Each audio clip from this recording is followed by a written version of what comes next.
Education के video YouTube पे जो सेशंस लेते हैं, फ्री सेशंस होते हैं, वो मैं देखता था। वेदांतु के फ्री सेशंस चलते थे तो मैं उससे पढ़ा था। जो बच्चे परसेंटेज लाना चाहते हैं, जगना चाहते हैं, पढ़ाई करना चाहते हैं, लेकिन फिर भी उनकी आशा अनुरूप ऐसे मार्क्स नहीं आ पाते, उनके लिए कुछ कहेंगे आप एक स्टूडेंट होने के नाते? डीमोटिवेट नहीं होना है। कभी कभार होता है जो हम पढ़ते हैं वो पेपर में नहीं आता तो परसेंटेज नहीं बन पाती उतनी, तो वही बात है, कभी हो जाएगा आपका, आप मेहनत जारी रखिए, हो जाएगा। दूंगा, मैं आगे ही बढ़ूंगा, बस हमने तो उसको सपोर्ट किया है इसमें। बच्चा ही करता है मेहनत हमेशा। हाँ जी, सेल्फ स्टडी से मेरे को ज़्यादा समझ में आने लगा। मेरे को बाद में पता लगी कि सेल्फ स्टडी से हम ज़्यादा समझ सकते हैं कि जो बच्चा कर सकता है, अगर थोड़ी सी सपोर्ट की ज़रूरत हो तो सबको करनी भी चाहिए, लेकिन जो बच्चे थोड़ा सा रह जाते हैं उनके लिए भी दुख होता है कि भाई थोड़ा सा मेहनत कोई कर दे उनके साथ में, तो बच्चे भी आगे जा सकते हैं। मेरे बच्चे ने जो स्ट्रगल किया है वो मुझे पता है, लेकिन उसने कहा वो उसने करके दिखाया। रट्टाफिकेशन हर जगह काम नहीं आती। वो होता है ना कि भेड़ चाल हम बोलते हैं उसको। कभी कभार तुक्का लग गया, रट्टा मार लिया, आ गया पेपर में तो स्कोर हो गया, वरना रट्टाफिकेशन काम नहीं आती। कंसेप्ट्स पे ज़्यादा ध्यान देना चाहिए। दोस्तों, हमारे साथ एक बच्चा है अपने ही समाज का जिसने 85% कॉमर्स से 12वीं क्लास उत्तीर्ण किया है और एक अच्छी परसेंटेज। बताया जाता है कि बच्चे की माताजी का बहुत सहयोग रहा। पिता तो अपने जीविका में व्यस्त थे, ज़्यादा समय बच्चे को नहीं दे पाते थे, लेकिन माताजी ने बड़ा इसमें ध्यान रखा है, सहयोग किया है। तो ऐसे टीनेज बच्चों को जो है बड़ा माँ का सहारा होता है और मतलब जो है बच्चे को अगर माँ का सपोर्ट ना हो या सहारा ना हो तो बच्चा इस ऊंचाई पे नहीं पहुँच पाता। बात करेंगे बच्चे से, पूरा परिचय लेंगे। बेटा, आपका शुभ नाम प्लीज़ बताएंगे दर्शकों के लिए? मेरा नाम नमन बारवाशी है। जी नमन जी, आप कैसा फील कर रहे हैं इतनी सफलता हासिल करने के बाद? ऑफ कोर्स बहुत अच्छा फील कर रहा हूँ जी। और माता जी के बारे में तो बात करेंगे, लेकिन पापा जी के बारे में कुछ बताएंगे? पापा जी के बारे में क्या बताऊँ, पापा तो सबके अच्छे ही होते हैं, हमारे कुछ ज़्यादा ही अच्छे हैं। क्या बात, बहुत बढ़िया। आप प्रेरणा का स्रोत हैं। इतनी कम उम्र में आपने इतनी अच्छी सफलता हासिल करी। बिल्कुल जायज़ उम्र, परफेक्ट एज है कि 12वीं में बच्चा इतना ही बड़ा होता है, और जिन बच्चों को ये समर्थन नहीं मिल पाता वो बच्चे आपके वाले लेवल को अचीव नहीं कर पाते। आपने 85% अंक हासिल करे। क्या आपने कोचिंग वगैरह का भी सहारा लिया था? हाँ, मैंने मैथ्स और अकाउंट्स के लिए कोचिंग का सहारा लिया था, बाकी मैंने सेल्फ स्टडी से किया है। जी बेटा, अपने स्कूल का नाम बताएंगे आप? मेरे स्कूल का नाम डॉक्टर राजेंद्र प्रसाद केंद्रीय विद्यालय है, राष्ट्रपति भवन। जी चलिए, बहुत अच्छी बात है, आप इतने अच्छे स्कूल में पढ़े। और स्कूल में क्या रैंक रहा आपका, आपकी क्लास में और स्कूल में, टोटल स्कूल में? क्लास में तो हमें अभी पता नहीं चल पाया है क्योंकि कुछ बच्चों ने अभी रिवैल्यूएशन के लिए कॉपी भेजी है। अच्छा, तो वो आएगी तो पता लगेगा कौन किसकी क्या पोजीशन आई है। जी, एक बार आपको स्कूल तो बुलाया जाएगा आपकी परसेंटेज के लिए? हाँ जी, शायद बुलाएंगे, हमको बताया था कि स्कूल में बुलाया जाएगा। मम्मी के बारे में बताएंगे, माता जी का कैसा सहयोग रहा आपके मतलब एजुकेशन में? उन्होंने क्या क्या आपके लिए किस टाइम पर किया और आपके लिए वो क्या बेनिफिट रहा और क्या आप होप करते थे, क्या उम्मीद करते थे माता जी से? मम्मी का बहुत सपोर्ट रहा। मम्मी ने शुरू से मेरे को रूटीन लाइफ में रखा। शुरू से मैं जल्दी उठाया था सुबह पढ़ने के लिए, तो वही आदत बनती चली गई, तो उससे मैं बर्डन नहीं पड़ा हमारे ऊपर। अच्छा, आप एक सही समय पर जाते थे, सुबह जल्दी जाते थे? हाँ जी, सुबह आपको जगा? हाँ जी। और शाम को कितने बजे सोते थे? ये बच्चों के लिए बहुत ज़रूरी है। हाँ, शाम को हम सो जाते थे 10 बजे तक आसपास सो जाते थे सारे। अच्छा, हाँ। तो स्टूडेंट्स होते हैं वो 12-1-2 बजे तक भी पढ़ाई करते हैं, कई बार सुबह जल्दी उठ के भी पढ़ाई करते हैं। हाँ तो जी। आप 10 बजे सोकर भी रेगुलर रूटीन था ये आपका?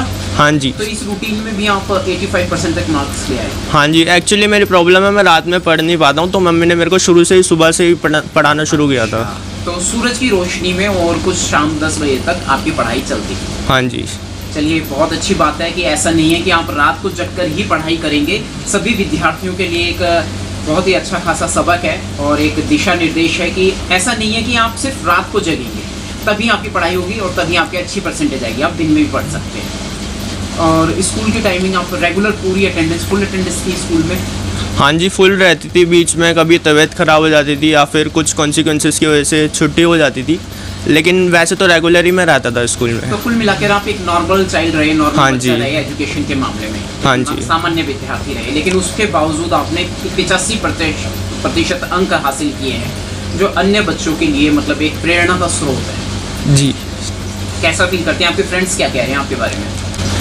मेरे फ्रेंड्स एक्चुअली हमारे सबके ऐसे मार्क्स आए थे, मतलब पूरा इंटेलिजेंट लोगों का ग्रुप है, हाँ जी। बच्चों का ग्रुप है। सब एक दूसरे को सपोर्ट करते थे, तो उसमें हो गया हमारा। जी जी, चलिए बहुत अच्छा है कि आपके मम्मी पापा दोनों ही हैं, और आई होप कि सबके ही होने चाहिए। और कुछ बच्चे ऐसे भी होते हैं हमारे बीच में, किसी की मम्मी नहीं है, किसी के पापा नहीं है, तो हाँ जी, वो बच्चे भी पढ़ाई करते हैं और वो भी परसेंटेज लेके आते हैं। बिल्कुल बिल्कुल। चलिए, और जो बच्चे परसेंटेज लाना चाहते हैं, जगना चाहते हैं, पढ़ाई करना चाहते हैं, लेकिन फिर भी उनकी आशा अनुरूप ऐसे मार्क्स नहीं आ पाते, उनके लिए कुछ कहेंगे आप एक स्टूडेंट होने के नाते? डीमोटिवेट नहीं होना है। कभी कभार होता है जो हम पढ़ते हैं वो पेपर में नहीं आता, तो परसेंटेज नहीं बन पाती उतनी, तो वही बात है, कभी हो जाएगा आपका, आप मेहनत जारी रखिए, हो जाएगा। कंटिन्यू रहें। हाँ जी, और निराश ना हो, हताश ना हो, कंसिस्टेंसी होनी चाहिए। आपको किसी ने डीमोटिवेट करने की कोशिश करी, निराश करने की, हताश करने की? नहीं, हमारे आसपास एनवायरनमेंट ही ऐसा बनाया गया है, हमें मोटिवेट किया गया है शुरू से। मार्क्स भी कम आए थे तो हमको कभी डांटा नहीं गया उसके ऊपर। अच्छा, टेस्ट कैसे होते थे स्कूल में? पढ़ाई का क्या स्तर था कि भाई वीकली टेस्ट होते थे, मंथली टेस्ट होते थे? मंथली टेस्ट होते थे हमारे। अच्छा, एक सरप्राइज टेस्ट जो होता है। हाँ जी। और स्कूल में परसेंटेज क्या रहती थी आपकी? एवरेज जो बच्चे की रहती है वैसी में ही रहती थी। मैं ज़्यादा अच्छा नहीं था पढ़ने में, स्कूल में एवरेज ही रहती थी। देखिए, ये वो बच्चा कह रहा है जो 85% अंक लेकर के आया है, अपने ही समाज का बच्चा है, और मैं तो समझता हूँ एक प्रेरणा का स्रोत है, एक मिसाल है, क्योंकि हमारे सभी बच्चे पढ़ना चाहते हैं, कामयाब होना चाहते हैं, लेकिन हर बच्चा इस मुकाम पर नहीं पहुँच पाता। मैं आपकी माता जी से बात कर रहा हूँ। हाँ जी। जी बहन जी, क्या कहेंगे, बच्चे ने इस तरीके से सफलता हासिल करी है? मैं क्या कहूँ कि बस बच्चे मेरे बहुत ही अच्छे हैं, और मेरे हस्बैंड अब और भी ज़्यादा अच्छे हैं। जी, बच्चे ने मतलब कोई स्पेशल डिमांड रहती थी किसी भी चीज़ की, जैसे नाश्ता, पानी आदि आदि? देखिए माता जी इमोशनल हो गई हैं बच्चे की।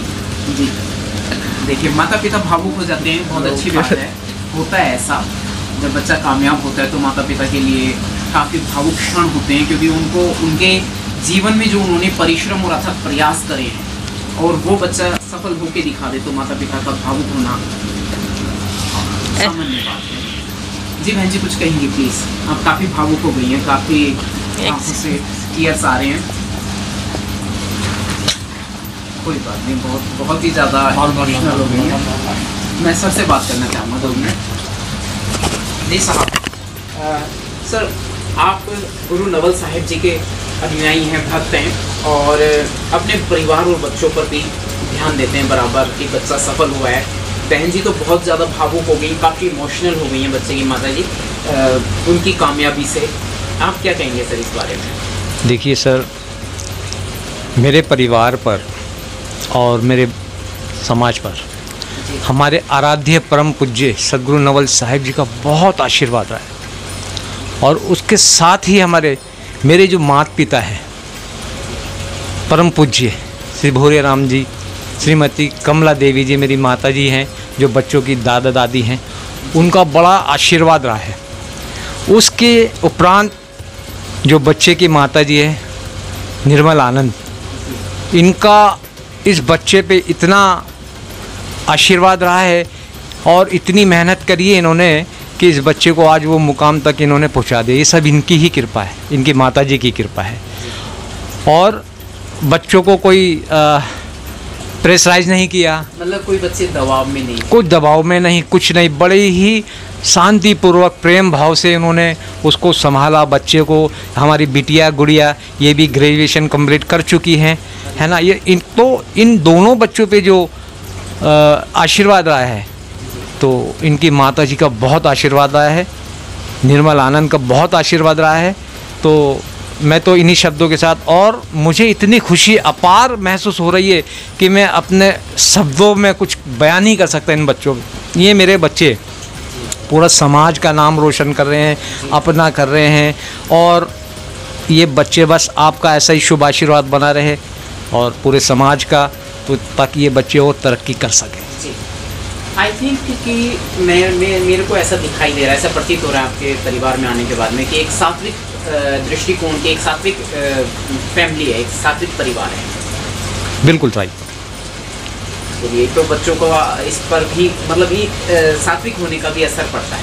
बिल्कुल, देखिए एजुकेशन है वो जीवन में बहुत बड़ी चीज़ है, इसके बिना ज़िंदगी अधूरी है, सब जानते हैं। लेकिन एजुकेशन के साथ साथ सात्विक चीज़ें या गुरु मर्यादा अगर ये साथ लग जाए तो और चार चांद हो जाते हैं, है ना। तो जैसे कि हमारे भीमराव अम्बेडकर जी ने भी इस पर प्रकाश डाला है, तो उन्हीं के सानिध्य में भी ये पढ़ते हैं, उनको भी पढ़ते हैं, बाबा जी को भी पढ़ते हैं, कि उनका भी बड़ा आशीर्वाद रहा है। बाबा साहेब डॉक्टर भीमराव अम्बेडकर जी बिल्कुल पर बच्चों का फोकस है। बिल्कुल फोकस है। बहन जी से एक बार अब बहन जी बात करना चाहेंगी। बोलो, खुल के उसमें काफ़ी इमोशनल हो गई थी जी। तो बहन जी, ऐसा कुछ- दो शब्द लेकिन- प्लीज समाज के लिए, बच्चों के लिए जरूर बताएं। मैं बस यही कहूँगी कि जो बच्चा कर सकता है, अगर थोड़ी सी सपोर्ट की ज़रूरत हो तो सबको करनी भी चाहिए। लेकिन जो बच्चे थोड़ा सा रह जाते हैं उनके लिए भी दुख होता है कि भाई थोड़ा सा मेहनत कोई कर दे उनके साथ में, तो बच्चे भी आगे जा सकते हैं। मेरे बच्चे ने जो स्ट्रगल किया है वो मुझे पता है, लेकिन उसने जो उसने कहा उसने करके दिखाया। बच्चे ने कहा था मम्मी मैं आपको कहीं वो नहीं होने दूंगा, मैं आगे ही बढ़ूंगा। बस हमने तो उसको सपोर्ट किया है इसमें। बच्चा ही करता है मेहनत, हमेशा स्टूडेंट ही करता है जो करता है। शायद आप ये कहने जा रहे थे कि बच्चे ने ये आपसे प्रॉमिस किया था कि वो जी। आपको निराश नहीं करेगा, आपकी आशाओं के अनुरूप मेहनत करेगा, पढ़ाई जी। करेगा, कामयाब होकर दिखाएगा। जी हाँ, और मैं ये बताना चाहती हूँ कि मेरे बच्चे की लाइफ में स्ट्रगल बहुत रहा है, तो उसने हर चीज़ को बहुत, मेडिकल भी इतना रहा, चोटें रहीं, कुछ रही, फिर उसके बाद भी उसने अपनी स्टडी को वो नहीं होने दिया। पढ़ाई पर ज़्यादा फोकस रहा है, और मेरी बिटिया भी इस चीज़ में बहुत आगे रही है। इसमें पापा का सबसे ज़्यादा हो रहा है, अगर वो ना होते तो कुछ भी नहीं कर सकते, क्योंकि अब छत अगर पर साया ही ना हो बाप का तो फिर बच्चे क्या करेंगे। जी। आज जो मेरे बच्चे कर रहे हैं, जो हम हैं, वो इन्हीं की वजह से है। और इनका जो स्वभाव है बच्चों के लिए, घर के लिए, मैं कह रही हूँ ऐसा स्वभाव जल्दी से मिलता नहीं है किसी में। जी बिल्कुल सही कह रहे हैं आप। पैसा हर परिवार में होता है, जी। बहुत परिवारों में पैसा भी होता है, लेकिन बावजूद उसके बच्चे कामयाब नहीं हो पाते। लेकिन हमारे पास फाइनेंशियल इतना नहीं है, लेकिन इनका जो सपोर्ट रहा है, मिडिल क्लास फैमिली है, जो मोटिवेट करने का हो रहा है, वो हमेशा मैंने शुरू से देखा है। बच्चों को चाहे कम टाइम हो, लेकिन उसमें भी बच्चों का पूरा सपोर्ट देते हैं। मेरे लिए यही बहुत है। जी बिल्कुल ऐसा होना ही चाहिए। सभी परिवारों को जी। यहाँ से शिक्षा लेनी चाहिए, दिशा निर्देश है, और समाज के लिए एक मतलब प्रेरणा का स्रोत है कि जी। एक सामान्य परिवार में एक बच्चा पढ़कर कामयाब होता है, अपने माता पिता की खुशी का विषय जी। होता है। क्या कहेंगे आप? वो हमारे घर में ना माहौल ऐसा है, बहुत सिंप्लिसिटी है, तो इसको शुरू से सिंप्लिसिटी की हैबिट है, यूज टू हो गया है, इसको अच्छा नहीं लगता अब ज़्यादा मॉडर्न। हाँ बेटा, एक बड़ा होकर मतलब अब आगे आप कौन सा करियर चूज़ करेंगे, क्या बनना चाहते हैं पढ़ लिख कर? मैं सिविल सर्विसेज ज्वाइन करना चाहता हूँ, जी। As a IAS officer. Department कोई सा भी हो सकता है? हाँ जी। डिपार्टमेंट के लिए कोई ऐसा नहीं है कि आप इस डिपार्टमेंट में जाना चाहते हैं, जैसे पुलिस डिपार्टमेंट में या किसी और? नहीं, मेरे को सिविल सर्विसेज मेनली, उसमें जो सर्विसेज होती है सिविल सर्विसेज, उसमें जाना है बस। डिपार्टमेंट का मैंने सोचा नहीं है अभी। जी। मेरे को इंटेलिजेंसी के अकॉर्डिंग जो हाँ भी जी। डिपार्टमेंट आपको मिल जाएगा। चलिए बहुत बहुत शुक्रिया। कुछ अपनी तरफ से बताना चाहते हैं? अपनी तरफ से मैं बताना चाहता हूँ कि क्या बताऊँ अपनी तरफ से। एक्चुअली जब मैंने 11 ज्वाइन किया था तो मेरे को पता नहीं था मेरे को स्ट्रीम क्या लेनी है। मैं बहुत कंफ्यूज था। मैं स्कूल में मेरे को इधर उधर मैं घूम रहा था, पूछ रहा था सबसे कि मैं क्या लूँ। फिर पापा ने मेरे को बताया कि तेरे को जो करना है वो कर, प्रेशराइज कुछ नहीं किया मेरे को, जो आगे करना है वो कर, मैं फाइनेंशियली सपोर्ट करूँगा, तेरे को जो करना है वो कर, माइंड में कोई प्रेशर नहीं है। तो इसी वजह से मैंने कॉमर्स चूज़ किया था। मतलब आपका सेल्फ डिसीजन था ये, मतलब सेल्फ डिसीजन था। हाँ जी। वो एक अच्छा साबित हुआ। हाँ जी। बहुत अच्छी बात है। नर्वसनेस तो सबको होती है सुबह एग्ज़ाम से पहले। मेरे को भूख नहीं लगती थी जब मैं सुबह उठता था एग्ज़ाम से पहले, मैं कुछ खा नहीं पाता था नर्वसनेस के मारे। घबराहट की। हाँ जी। मैं एग्ज़ाम देता था, उसके बाद में आके खाता था। मेरे को जब आराम मिलता था कि एग्ज़ाम हो गया, अब टेंशन नहीं है, अब खाएंगे आराम से। अच्छा, एग्जाम देने तक आप डिप्रेस रहते थे काफ़ी हाँ जी, दिमाग में वही घूमता रहता था, कहीं पेपर मुश्किल ना आ जाए, एग्ज़ाम में कुछ गलती ना हो जाए, यही सब घूमता रहता था दिमाग में। कुछ बच्चे रट्टा मारते हैं, रट्टे पर आप क्या कुछ कहना चाहते हैं? रट्टाफिकेशन लट्टाफिकेशन हर जगह काम नहीं आती। वो होता है ना कि भेड़ चाल हम बोलते हैं उसको। कभी कभार तुक्का लग गया, रट्टा मार लिया, आ गया पेपर में तो स्कोर हो गया, वरना रट्टाफिकेशन काम नहीं आती। कंसेप्ट्स पे ज़्यादा ध्यान देना चाहिए। बहुत अच्छा। अच्छा, एक दो छोटे छोटे महत्वपूर्ण सवाल। पढ़ाई का माध्यम भाषा कौन सी थी, इंग्लिश या हिंदी? मेरे को इंग्लिश मीडियम में पढ़ाया गया शुरू से। इंग्लिश मीडियम में पढ़े आप? हाँ जी। कोई डिफ़िकल्टीज पढ़ाई के दौरान आई आपको कि कुछ हो? हाँ, मेरे को कॉमर्स चूज़ करने के बाद एक्चुअली मेरे ग्रेड्स डाउन जाने शुरू हो गए थे, क्योंकि नए नए सब्जेक्ट्स थे। मैं पहली बार अकाउंटेंसी वगैरह सब पढ़ रहा था, तो मेरे शुरू में बहुत मतलब गिरने शुरू हो गए थे ग्रेड्स। मेरे को लगा था कि अब तो मतलब गलती कर दी मैंने कॉमर्स लेके। फिर मैंने कंसंट्रेशन के साथ पढ़ा, पापा ने ट्यूशन लगवाया था मेरा उसके बाद, जब मेरे ग्रेड्स कम आए थे तो मैंने पढ़ा, फिर समझ आया धीरे धीरे, फिर सब कुछ नॉर्मल हो गया था। जैसे बहुत सारे इंस्टीट्यूट्स हैं वो 11-12 क्लास की कोचिंग देने का काम करते हैं और बहुत अच्छी खासी फीस वसूलते हैं साल भर। मतलब कम से कम 7-8 लाख रुपया, 5-6 लाख रुपया आराम से उनको जाता है साल में। हाँ जी। आपने भी कोई ऐसी कोचिंग चूज़ की थी, जैसे बायजूस है या फिटजी वगैरह है या? हाँ जी, मैंने बायजूस ज्वाइन किया था, लेकिन 11th से पहले किया था। जब मैं प्राइमरी में था तो नया नया बायजूस आया था, तो पापा ने मेरे को ज्वाइन कराया था जब हमने किया था, लेकिन उससे मेरे को ज़्यादा समझ नहीं आया कॉन्सेप्ट्स वगैरह, तो हमने उसको ड्रॉप कर दिया था बीच में ही। उसके बाद आप ज़्यादातर सेल्फ स्टडी? हाँ जी, सेल्फ स्टडी से मेरे को ज़्यादा समझ में आने लगा। मेरे को बाद में पता लगी कि सेल्फ स्टडी से हम ज़्यादा समझ सकते हैं। राइटिंग स्किल्स के बारे में थोड़ा सा बताएंगे। राइटिंग स्किल्स लिखने का, लिखित जो हम पढ़ाई करते हैं, लिखित में ज़्यादा आपने पढ़ाई करी है या किताबें पढ़ कर ही आगे बढ़े हैं या सुनकर टीचर का लेक्चर सुनकर आगे बढ़े? मैंने कॉम्बिनेशन एक्चुअली किया था। मैं वीडियो देखता था, नोट्स बनाता था, फिर मैं अपने नोट्स से ही पूरे साल उसको रिवाइज करता था। सोशल मीडिया पे वीडियोस देखते थे या एजुकेशन के वीडियोस अलग होते हैं? एजुकेशन के वीडियो यूट्यूब पे जो सेशंस लेते हैं, फ्री सेशंस होते हैं, वो मैं देखता था। वेदांतु के फ्री सेशंस चलते थे तो मैं उससे पढ़ा था। चलिए, बहुत बहुत शुक्रिया जिनके वीडियो आपने देखे उनके लिए और आपकी कामयाबी के लिए भी।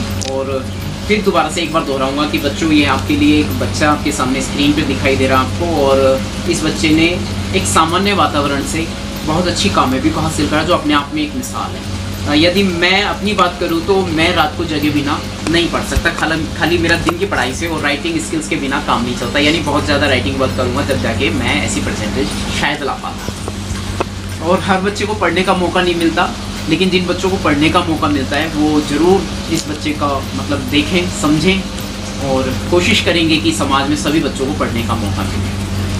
Thank you. जय भीम, जय भारत, जय संविधान। एक बार आपका परिचय फिर से हो जाए विद योर स्कूल। मेरा नाम नमन बारवाशिया है। मैंने अपनी 12th डॉक्टर राजेंद्र प्रसाद केंद्रीय विद्यालय राष्ट्रपति भवन से कंप्लीट करी है। बहुत बहुत शुक्रिया। वीडियो को लाइक कीजिएगा, शेयर, सब्सक्राइब और कमेंट्स, और अपने राय जरूर लिखें कमेंट बॉक्स में। बहुत बहुत